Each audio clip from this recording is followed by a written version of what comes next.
¿Cómo están? ¿Cómo les va? Hoy día es viernes 24 de junio de 2022. Estamos en una nueva edición del podcast constituyente del Líbero. Fíjense que queda esta edición, después nos va a quedar la próxima, y la próxima edición es la última antes de la entrega del texto. O sea, estamos ya, este es el, por así decirlo, el penúltimo capítulo antes de la entrega del texto de la Convención Constitucional. Así que de frentón estamos ya llegando a los momentos cruciales de este proceso constituyente que se inició hace más de un año ya, ¿no? Estamos como siempre con Marcela Cubillos y con Germán Concha junto a nosotros para comentar la actualidad y comentar esta semana donde siguen pasando cosas importantes, ¿no? Marcela, a tu juicio, ¿cuáles fueron las cosas más relevantes de esta semana? Pasaron tres cosas esta semana en relación a la convención. La primera, se votó ayer el preámbulo, la propuesta de preámbulo que se hizo. La verdad que aquí es re importante entender que las constituciones no tienen por qué tener preámbulo, pero aquí se había hecho mucho cuento de tener un preámbulo, que ya después lo conversaremos más en detalle, qué se aprobó y qué se rechazó. En segundo lugar, hoy día se hizo la última reforma de reglamento, que es insólita también, era para poder pagar los sueldos a asesores que trabajaron en julio del año pasado, cuando no había reglamento y no se podía pagar, pero lo que se les olvida era que tampoco se podía contratar a alguien entonces, ni comprometer un sueldo a alguien porque no se podía pagar. Entonces hoy día ya, de nuevo, eso, y se empezó a discutir la propuesta de armonización. Y yo creo que eso es bien importante porque armonización se va a votar las normas el martes y miércoles de la próxima semana, y se están haciendo ahora un debate que son más bien discursos de cierre de los convencionales que quieran hablar.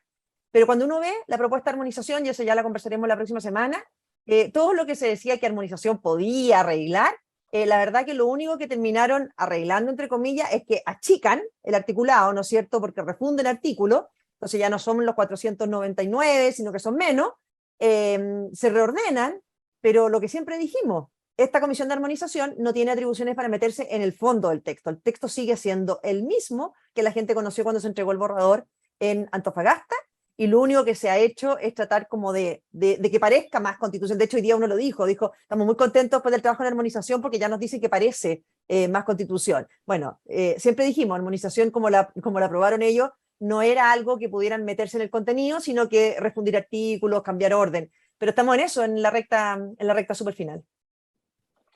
Bueno, precisamente entremos en el primer punto que tú ponías, Marcela, que tiene que ver con el tema del preámbulo. Y yo lo voy a leer acá, ¿no? El preámbulo, ¿no? La previa, la introducción a la Constitución, a esta propuesta de Constitución, se supone que tenía 4 párrafos.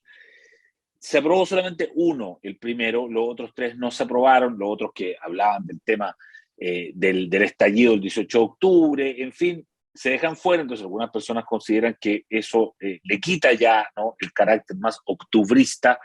Pero quedó este párrafo que se los voy a leer. Dice, comillas, nosotras y nosotros, el pueblo de Chile, conformado por diversas naciones, nos otorgamos libremente esta Constitución acordada en un proceso participativo, paritario y democrático.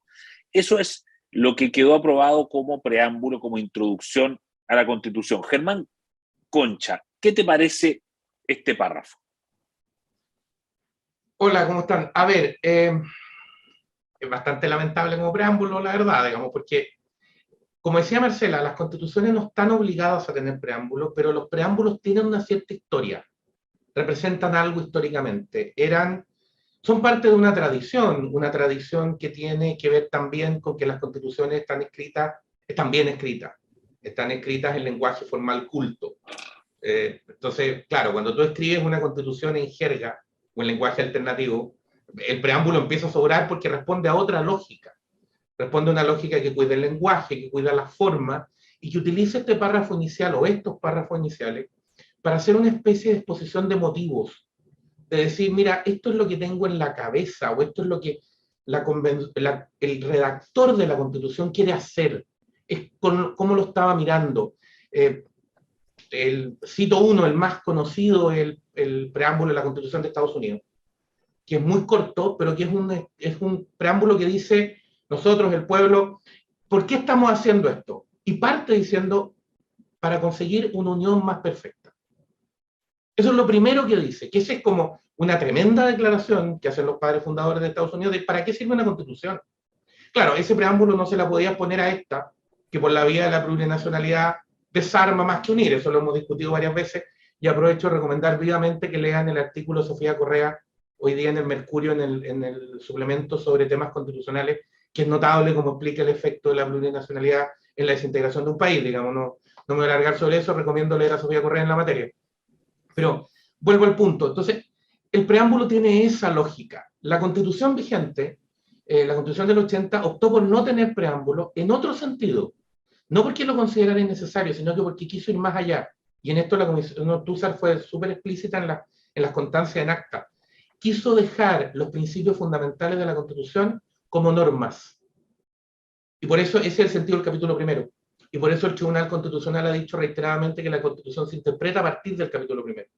Pero eso tiene dos sentidos. Uno, que la Constitución son reglas de derecho, no un listado de sueños, ni un mundo que no existe, no es una fantasía, son reglas de derecho, lo que opera como un freno para el que las está redactando también, para no poner cualquier cosa, pero que también esas primeras reglas operan como criterio sobre todo el sistema. Entonces yo leo el capítulo primero y entiendo desde qué perspectiva se está trabajando la Constitución. Eso es lo que lamentablemente en este texto no se aporta en ese sentido, y el párrafo que se cayó, el que tú comentabas sobre el 18 de octubre, perdón que me alargue un minuto sobre eso, pero yo creo que eso es de lo más desproporcionado, por decirlo de alguna manera, que he oído, porque era prácticamente tratar el 18 de octubre del 2019 como el 18 de septiembre de 1810. O sea, era como resetear el país y decir, no, ahora sí que empezamos de nuevo. O sea, la pretensión de hoja en blanco ya iba más allá del orden institucional de la República, iba a la República misma.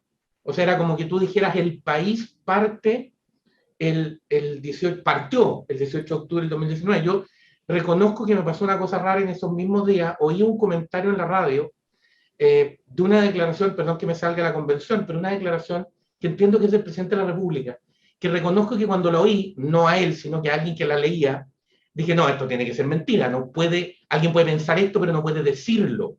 Pero después me dijeron, no, si lo dijo. Dijo algo así, entiendo, como que había mirado que en el despacho presidencial hay un retrato de Bernardo Higgins y había analizado si es que el retrato de Bernardo Higgins se quedaba o no se quedaba. Y había decidido que el retrato se quedaba. Entonces tú dices, espérate, perdón, pero en alguna parte me perdí. O sea, el presidente de la República entiende que él determina el rol histórico de Bernardo Higgins. O sea, a ese nivel llegamos, que el presidente de la República decide si Bernardo Higgins puede estar o no puede estar en una estatua, puede estar o no puede estar en un retrato, puede ser padre de la patria o no puede ser padre de la patria. Entonces tú dices, no entiendo, porque yo entiendo que cuando asumió el cargo, él usó una banda con la piocha de O'Higgins. También es una réplica, pero es la piocha de O'Higgins para volver, para hacer un continuo histórico con O'Higgins. Entonces, yo no había oído nunca a un presidente de la República que dijera que él determinaba el rol que le correspondía en la historia a Bernardo Higgins, porque lo que viene que vamos a discutir el rol que le corresponde a Arturo Prat, a los héroes de la Concepción, a José Miguel Carrera, eso es lo que sigue. O sea, vamos a revisar toda la historia de todo Chile, porque Chile partió el 18 de octubre de 2019. De verdad, yo lo encuentro, y con todo respeto para el hombre bravo, pero delirante. Marcela Cubillos, sobre esta introducción, este preámbulo.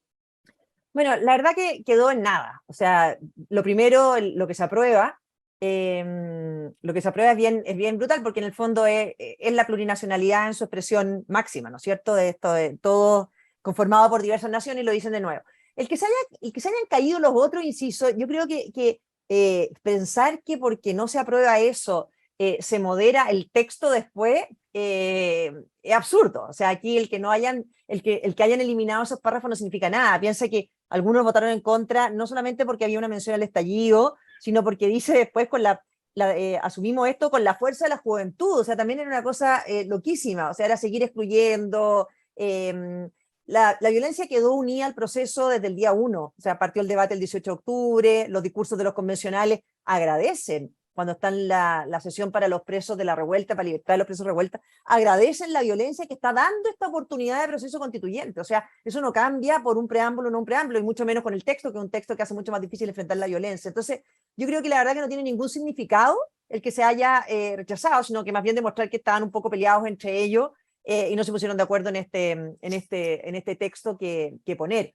Y lo que dice Germán de O'Higgins es mucho peor, porque lo que él hizo fue decir, fui a leer sobre Bernardo O'Higgins. ¿Ah? En el fondo era como para ver si Bernardo O'Higgins merece estar en el cuadro atrás mío, en el escritorio que estoy en La Moneda.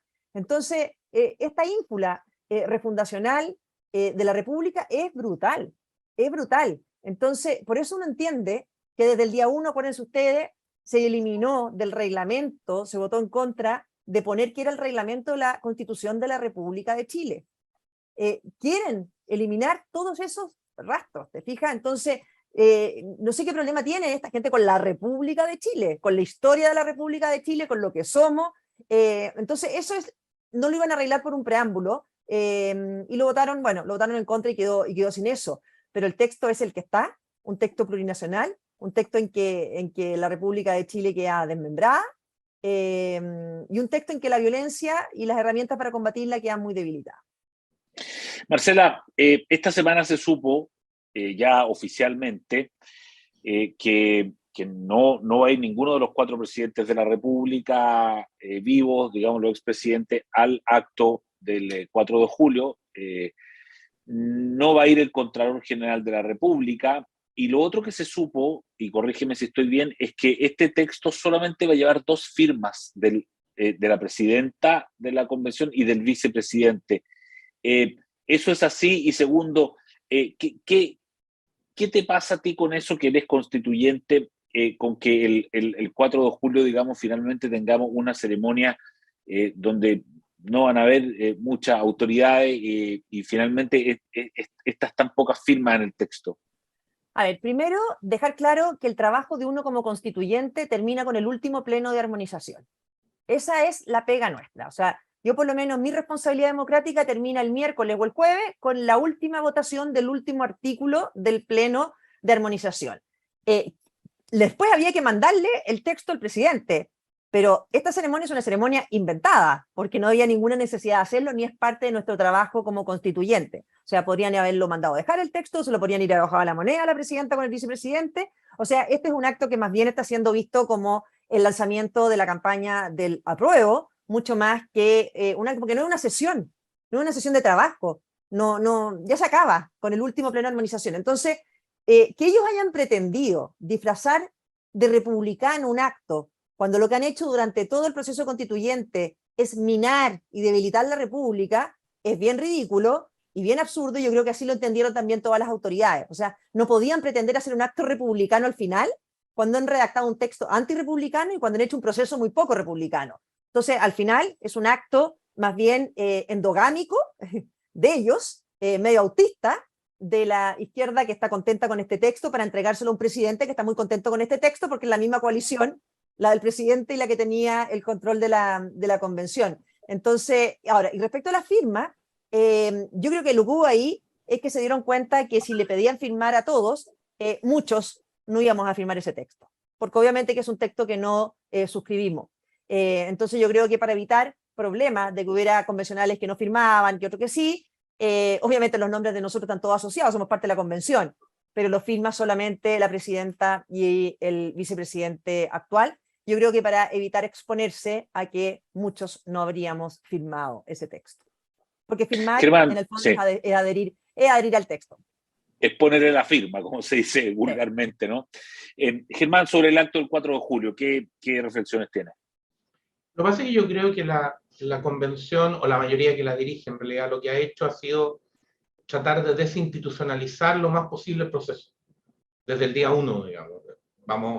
Hemos comentado varias veces la resistencia a cantar el himno, la resistencia a hablar de república, la resistencia a invitar a las autoridades que tendrían que haber estado por derecho propio, ¿no? De nuevo, no porque alguien decidió que el presidente de la República puede o no puede estar, o porque el presidente de la Corte Suprema o el Contralor o el presidente del Senado, de la Cámara, me caen bien, mal o más o menos. si no es una decisión que yo pueda tomar, si no están ahí a título personal, están representando una institución y por respeto a las instituciones, tienen que estar ahí, digamos, lo lógico. Ahora, eso no se hizo cuando partió. Entonces, hacerlo ahora, al final, tú decías, ya, si se hace una ceremonia ordenada, seria, bien hecha, es como, tratemos de, al final, tratar de ordenar las cosas, digamos. Pero todo lo que ha venido mostrando la convención desde el bochorno de las invitaciones a los expresidentes en adelante, es que tú no quieres tener un acto republicano, te molesta la república al final de cuentas, y lo que quieres tener es, como decía Marcela, al inicio de una campaña. Entonces convirtieron el 4 de julio del 2022 en el inicio de una campaña política y no en el cierre de un acto institucional que habría tenido que tener otras características y habría tenido que estar hecho de otra manera y planteado de otra forma, digamos. Entonces ya al final tú lo que ves es, me parece a mí, una hegemonía dentro de la convención que se siente tan autorreferida y tan conforme y contenta con lo que ha hecho, que al final es como esa persona que mira a los demás le dicen, mire, no nos gusta lo que usted está haciendo, y esa persona sigue diciendo, la verdad es que no me importa lo que ustedes piensen, no me importa lo que ustedes opinen, yo estoy muy feliz con lo que hice y aquí está, digamos, y da lo mismo lo que el país opine, da lo mismo lo que la gente piense, da lo mismo, esto es lo que yo quería hacer y por fin lo pude hacer, que es lo menos institucional que existe, digamos. Clarísimo. Nos queda, como les decíamos al comienzo, una sesión más de nuestro podcast constituyente antes del fin de la entrega, ¿no?, de este texto. Ya le iremos contando lo que viene para adelante. Este proceso sigue, sabemos, hasta al menos hasta septiembre y más, ¿no? Sabemos que ahí viene probablemente el comienzo de una nueva etapa. Así es que Marcela Cubillos y Germán Concha, muchas gracias de nuevo por una nueva semana del podcast constituyente. Que tengan una buena semana, un buen fin de semana largo más bien. Igualmente, que esté muy bien. El Líbero, la realidad como no la habías visto. Haz que estos contenidos lleguen más lejos haciéndote miembro de la Red Líbero.